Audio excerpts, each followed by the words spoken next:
iconic Tasmanian devil faces extinction, ravaged by the mysterious devil facial tumour disease. Numbers have plummeted since the mid-90s when the disease was discovered, and the future of the species now hangs in the balance.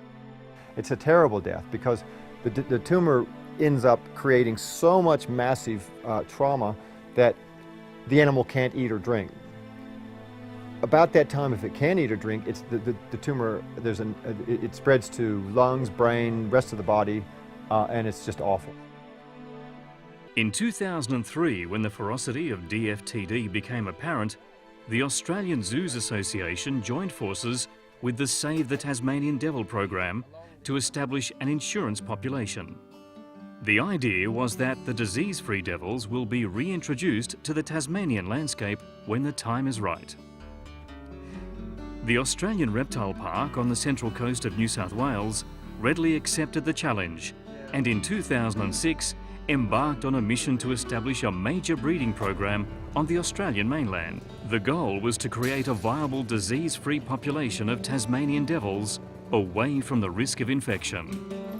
This is Devil Ark. The obvious question of who's going to give the land over for something as big as this is a big question. We ran an ad in the land newspaper and various country newspapers once we identified this area of the Barrington Tops as being ideal. But you know, I wrote an impassioned letter to the Packer family, and I just put it on the table and said, you know, you can be a partner in this, and we can do something that may well be instrumental in saving the Tassie devil, and in effect saving a lot of wildlife in Tasmania. And you know, it took them less than a week to say, welcome.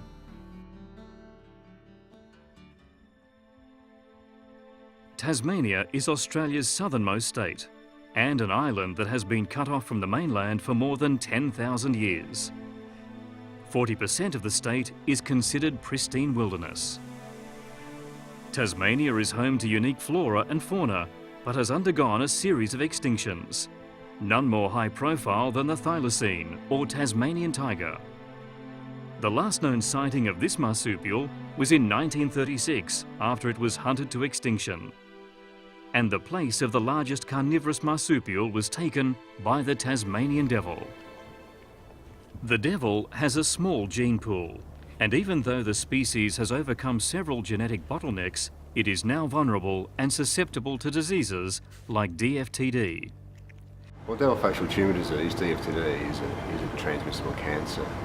It started off in one female devil in one cell, sometimes prior to 1996.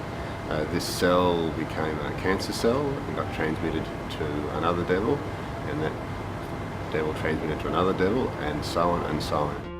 DFTD means the devil is in real trouble.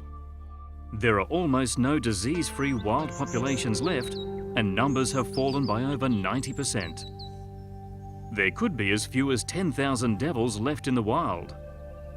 DFTD is a painful, horrific death sentence, and with no cure or vaccine, it seems extinction in the wild is inevitable. It was first really noticed in the late 1990s in the northeast of the state at a place called Mount William National Park, and it had a very big devil population that suddenly started showing this disease and the numbers dropping. Since then, it's spread fairly rapidly west and south, and now really it covers most of the island.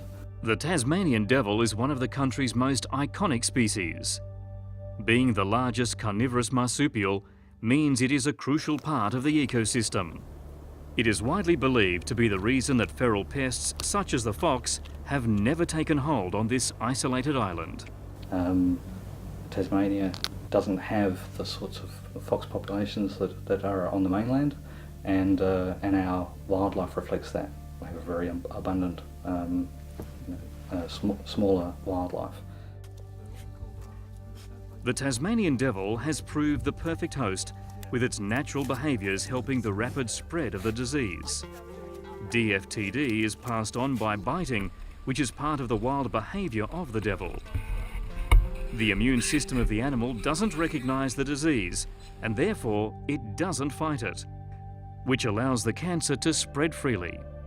As the population continues to crash rapidly, captive breeding programs are becoming more important than ever. If we lose the battle with Tasmanian devils in the environment, and obviously we hope that's not the case, the insurance populations are going to be vital. Tim Faulkner from Devil Ark has come to the disease front on the northwest tip of Tasmania to see the devastating effects of DFTD firsthand. He has met with Dr. Sam Fox from the Save the Tasmanian Devil program, who spends much of her time in the field. And sometimes get diseases on their tail because they tend to chase each other and grab each other. In 2009, this area was clean, no disease. 2010, they found a diseased devil and it's got progressively worse. We expect today, there's 40 traps to find some diseased devils, and very mixed feelings.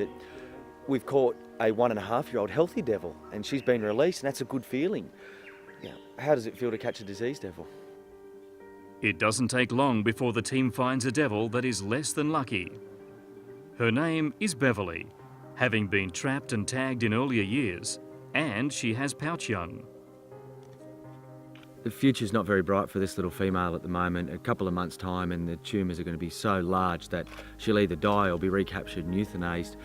And if the devils can't get over this disease in the wild, then Devil Ark is going to be a key component to their future. Arthur River is located 300 kilometres west of Launceston and is one of the final frontiers where the disease has not yet taken hold. This is the northwest corner of Tasmania, and this tiny pocket holds the last population of uninfected devils. But the disease is not far away, 50 kilometres, and it's coming fast. And here we'll be infected soon too. Seeing the devil in the wild is a privilege that fewer and fewer people will have. It was only 15 odd years ago that these creatures were commonplace, and spotting devils was a huge tourist drawcard. This is amazing. Listen to that. We've got two devils there, a male and a female, and they are wild devils. And seeing them there makes me feel so proud about what it is that we're doing and trying to save this species.